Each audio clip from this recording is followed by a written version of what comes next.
All right, good morning, everybody. Larry Krueger here on vacation, doing a little quick video for the Pig and a Pickle Krug Show.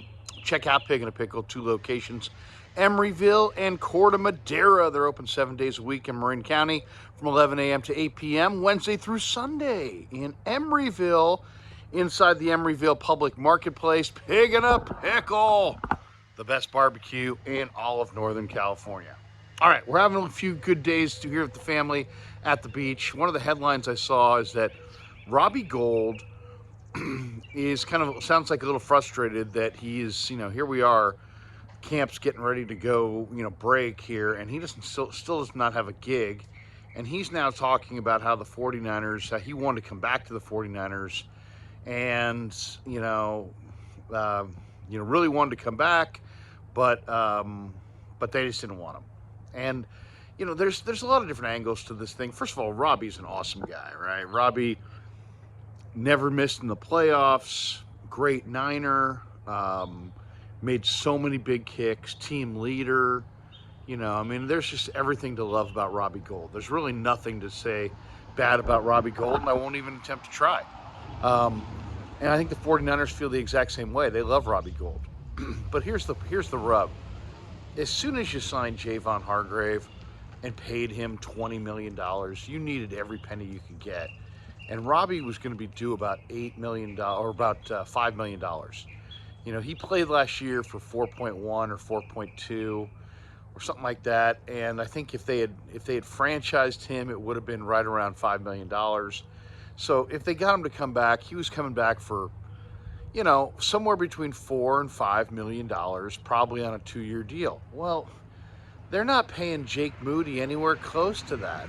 They're paying Jake Moody the rookie minimum. I mean, he's making $500K or whatever. He's not making anything close to $4 or $4.5 million.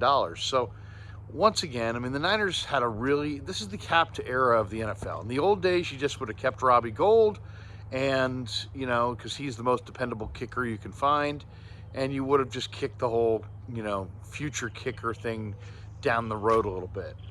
But the bottom line on the NFL is that it's about the salary cap, and now you got to make decisions, and these decisions are sometimes tough. And once you decided that you were going to have Nick Bosa, Eric Armstead, and Jayvon Hargrave all on one front line, you pretty much mandated that you had to cut corners in other areas. And this was one of those other areas. Simple as that. It's not about, is Jake Moody better than Robbie Gould? Robbie Gould's one of the most consistent kickers in the last decade in the NFL. If Jake Moody's close to as consistent, the 49ers will be doing cartwheels. The Niners, obviously, you want to get a strong leg kicker. They have a strong leg kicker now in Jake Moody. We'll see if he can be consistent. There's some advantages on kickoffs. There's obviously some strategic advantages to getting points on the board, when you cross midfield, but you're not quite in Robbie's range. Well, you will be in Jake Moody's range. So there's maybe some more scoring opportunities there. But this thing was mostly, as the way I read it, it's mostly about Jayvon Hargrave and the cap. The 49ers took a hard look at their offseason, a hard look at their team in the offseason, I should say, and just said, you know what? Our once awesome defensive line is just good, really good. It's not awesome. And, we used to have, D Ford opposite Nick Bosa, and now we don't. We used to have two interior rushers like DeForest Buckner and Eric Armstead together, and now we've got Armstead and question marks. So they said, you know what? Where's the best, most impactful, defensive line rusher available? And they determined it was Jayvon Hargrave. And they took him away from the Eagles, and they paid him a boatload of money to do it. Well, you know what? That money's got to come from somewhere. And where'd it come from? Well, it came from the fact that Samson Ebukam is now a Colt. Charles Omenihu is now a Chief.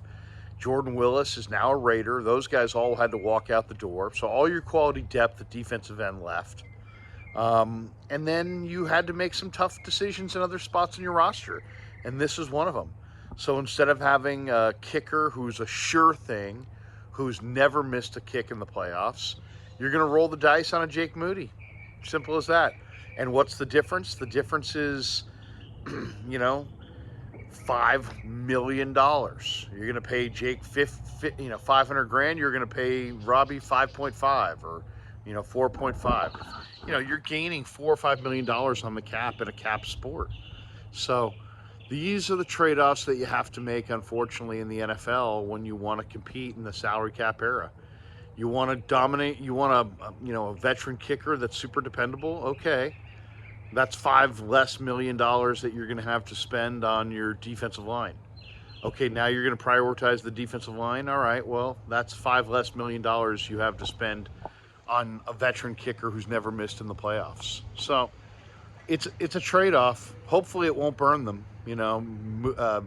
Robbie Gould is as I said, great Niner, great leader, super dependable in the playoffs, but just more than anything, a leader on the team and a really solid voice in that locker room. So you're losing more than just what he gave you as a field goal kicker, but you also lost one of the league's most consistent kickers. You had one of the most consistent kickers in football, and it's like you basically had to choose to move on from him simply because you're giving that money to Jayvon Hargrave and you're prioritizing your defensive line, or you're giving that money to Mooney Ward and you're prioritizing your number one corner. And to me, I don't question that, because I think the Niners needed a number one corner 2 years ago. And, I thought the number one need coming out of the NFC Championship game was an impact front seven piece. And sure enough, they felt the same way. I was looking at it more as a defensive end opposite Bosa, but they were looking more at the interior spot. And Jayvon Kinlaw played so horribly once his knees started to really bother him, I think, later in the year. So I like some of the other defensive tackles. I like Kalia Davis. I like Kevin Givens. I like T.Y. McGill.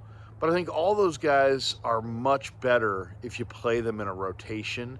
And now with Hargrave and Armstead up front, those Hargrave and Armstead are going to play the lion's share of the snaps. It's not going to be quite the same rotation, I would imagine.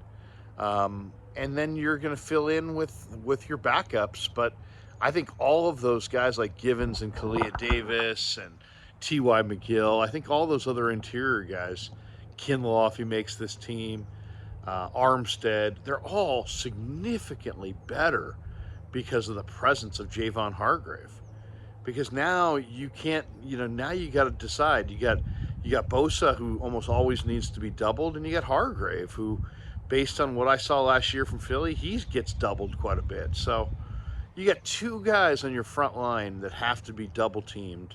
That right there, every snap is going to make defending the 49ers front four a very challenging thing, because not every line has two guys that really need consistent doubles, but the Niners do. So that's what they gained. What did they lose? Well, we'll see. We're going to see what they lost. Jake Moody has got a booming leg. He kicked a 63-yard field goal in the OTAs.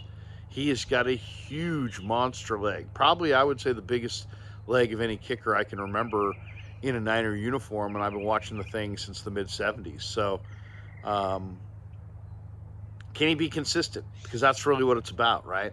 If the Niners get down to a 4th and 5 situation at their